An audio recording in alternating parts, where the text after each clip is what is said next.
అమెరికాకి సంబంధించినటువంటి జాతీయ అప్పు $38.8 ట్రిలియన్. అది ఈ ఏడాదికి $40 ట్రిలియన్ రాబోతోంది. అదే సందర్భంలో అమెరికా ఏడాదికి కట్టే వడ్డీలు $970 బిలియన్.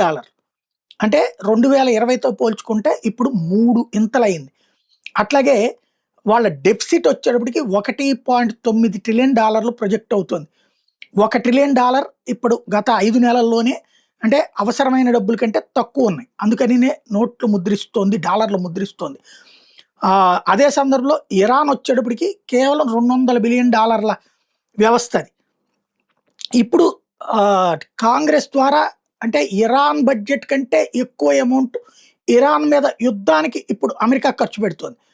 ఓవరాల్‌గా ప్రపంచపు అప్పు $348 ట్రిలియన్ అవుతున్నది 2025కి లెక్కలు చూస్తే.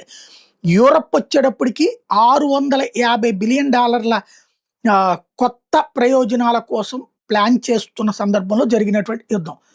Germany defence budget $107 billion. అది ఇప్పటికి నడుస్తున్నటువంటిది. ఇలాంటి దేశాలకి ఇప్పటిదాకా అమెరికా తను చూసుకునేది. వాళ్ళ యొక్క భద్రత. గల్ఫ్ దేశాల దగ్గర నుంచి బోల్డంత డబ్బులు తీసుకునేది. జపాన్ దగ్గర డబ్బులు తీసుకునేది.